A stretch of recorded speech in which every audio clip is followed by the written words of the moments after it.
My micromanaging boss is pissed at me because I solved the escape room he booked as team building.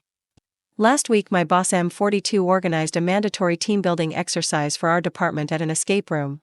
I have 29 love puzzles and escape rooms, I've done like 20 of them, and I'm really good at them.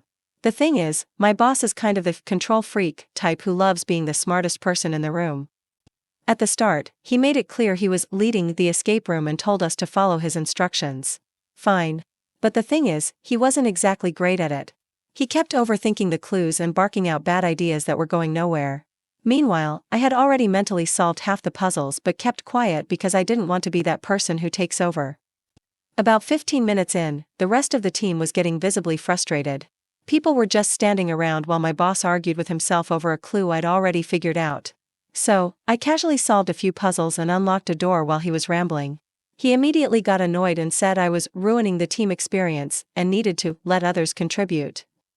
At that point, I backed off, but the team kept stalling, and we were running out of time. Finally, with only 10 minutes left, I couldn't take it anymore and solved the last major puzzle, opening the exit door. We beat the room, but barely. Everyone cheered except for my boss, who was clearly upset. He muttered something about how the point was to work together and not show off. Later that day, he pulled me aside and said I'd ruined the team building experience by not letting the group figure things out on their own. I told him I was just trying to help because we were falling behind, but he accused me of undermining him in front of the team. Now my coworkers are saying I did nothing wrong and we would have failed if I hadn't stepped in. But my boss is still giving me the cold shoulder, and it's making things awkward at work. Am I the a-hole for solving the escape room too quickly and stepping on my boss's toes? Should I have let us fail to spare his ego? Update 1. Thanks for the many reactions and advice you guys gave me. I wanted to give you all an update on the situation with my boss, who is the head of our department. Things have definitely become more uncomfortable. Since the escape room incident, he's been quite hostile towards me today. It's subtle but noticeable. He's been cutting me off in a meeting today, refusing to acknowledge my contributions, and even giving me side tasks that seem beneath my role. What's even more concerning is that some of his comments have taken on a sexist tone. For example, during a meeting, I suggested a solution for an ongoing project, and he responded with, "Let's have someone with more experience handle it. You wouldn't want to get your head wrapped around something too complex."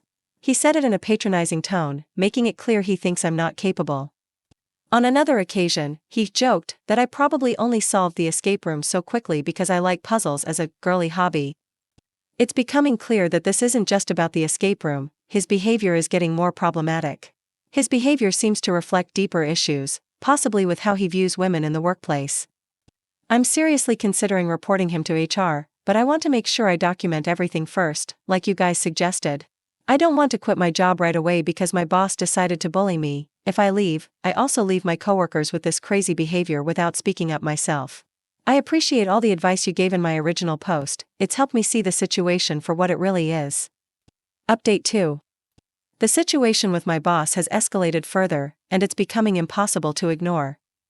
After documenting everything and gathering evidence, I decided it was time to take action. I started to sort out my so-called evidence so I would be providing them with detailed notes on the incidents and examples of the sexist and undermining behavior I've experienced. It turns out, I wasn't the only one having issues with him. Another colleague, who had been dealing with similar frustrations since the escape room incident, had already filed a complaint with HR. Before I could schedule a meeting with HR myself, they actually reached out to me for a conversation. Apparently, HR had been investigating my colleague's complaint and was in the process of gathering more information when they received my documentation. It was clear that both of our experiences painted a troubling picture of my boss's behavior, particularly towards women.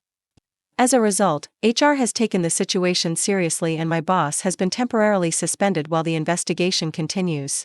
Even though I hadn't planned for things to move this quickly, I'm relieved that steps are being taken to address the issue. The office atmosphere has already improved noticeably, and while it's unfortunate that it took this much to make a change, I feel validated knowing that speaking up was the right choice.